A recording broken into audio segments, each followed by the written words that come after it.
Because वो तो जाहिर है कि अभी बहुत सारी चीज़ें हैं जो कि आगे आएंगी तो पता लगेगा, लेकिन 9 मई के ऊपर मैं ज़रूर बात करना चाहती हूँ क्योंकि आपने कहा कि चेयरमैन पीटीआई जो थे उन्होंने ये किया या जिस तरह से भी मामला थे, लेकिन 9 मई के आपने अपने हालिया इंटरव्यू में कहा है कि सबूत मौजूद है।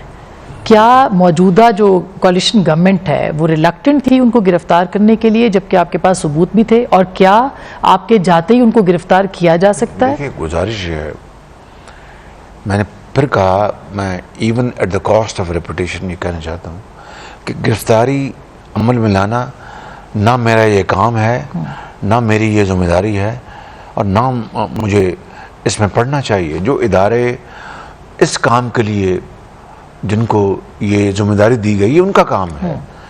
9 मई के जहाँ तक वाक़यात का ताल्लुक़ है तो इससे ज़्यादा दिलखराश वाक़या कौन सा और हो सकता है पाकिस्तान की तारीख में कि वो शहीद और वो गाजी जिन्होंने वतन के लिए अपनी जानें निछावर की और अपने बच्चों को यतीम कर गए, मगर लाखों बच्चों को यतीम होने से बचा लिया। उनकी बीवियां बेवा हो गईं, लाखों बीवियां बेवा होने से बच गईं। मुल्क की जो अजमत और मुल्क की जो शान है उसके ऊपर धब्बा नहीं लगने दिया और दहशतगर्दी को ख़त्म करने के लिए बेपनाह कुर्बानियां दी। उनके मुजस्मे तोड़े गए, कोर कमांडर हाउस पे हमले किए गए, जना हाउस को जलाकर राख कर दिया गया, GHQ को वहाँ पर हमला किया गया, गुजरांवाला कोर में हमला करने की कोशिश की गई, सरगोदा एयरबेस पर वहाँ पर जहाज़ के मॉडल को आग लगाई गई। ये काम कौन करता है? ये सब प्लान था, मुनज़्ज़म था। कौन करता है? ये तो मुल्क दुश्मन करते हैं। कभी मुल्क के सगे, मुल्क के दोस्त, मुरब्बी कभी ये काम कर सकते हैं? एविडेंस मौजूद है आपके पास, आप कह रहे हैं कि इसके सबूत मौजूद हैं, तो फिर तो कार्रवाई। क्या आपने वो वीडियोस नहीं देखी जो कि सोशल मीडिया पर दिन रात चलती रही? इमरान नियाज़ी क्या कहते थे कि अगर मुझे गिरफ्तार किया तो फिर ये मेरे कंट्रोल में नहीं होंगे। ये आर्मी चीफ के खिलाफ था सब कुछ, या मैंने कह चुका हूँ ये कि उस दिन 9 मई को बगावत की गई, पाकिस्तान के स्टेट के खिलाफ बगावत की गई और एक जत्था था जिसको इमरान खान ने इस बगावत पर उकसाया, प्लान किया और उसको इम्प्लीमेंट किया, और उस जत्थे में चंद सौ उसके लोग थे और कुछ रिटायर्ड फौजी थे, हाज़र सर्विस फौजी थे, कुछ और लोग थे। तो वो एक पाकिस्तान के खिलाफ नंगी जारियत थी जिसका सरगना इमरान खान था। अब ये सवाल कि उनको क्यों गिरफ्तार नहीं किया गया, ये मेरा काम नहीं है।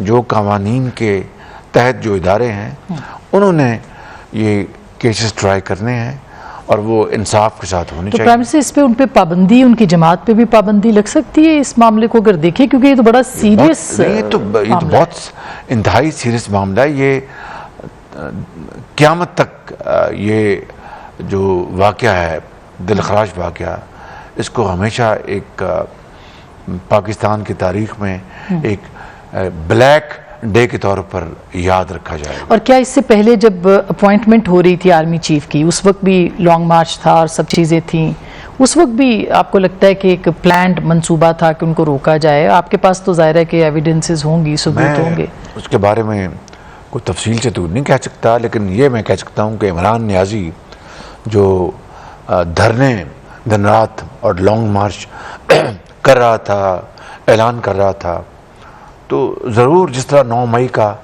एक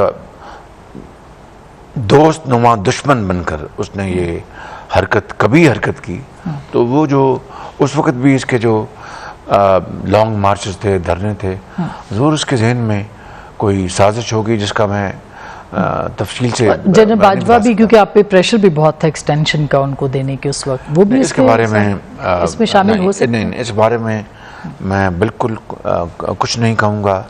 मैं समझता हूँ कि अल्लाह ताला का शुक्र अदा करना चाहिए कि ये ट्रांजिशन जो कि एक बड़ी हाइप क्रिएट हो गई थी, अल्लाह ताला ने अपने बेपाया फजल करम से ये बड़ी एक स्मूथ ट्रांजिशन हुई। और मैं बिला खौफ तरदीद कह सकता हूँ कि खुदा ताला के फजल करम से जो सिपा सलार हमने जो अपॉइंट किया, जो मेरी जो बतौर वज़ीर आज़म मेरा इख्तियार था, मुझे उसके ऊपर फ़ख्र है अल्हम्दुलिल्लाह।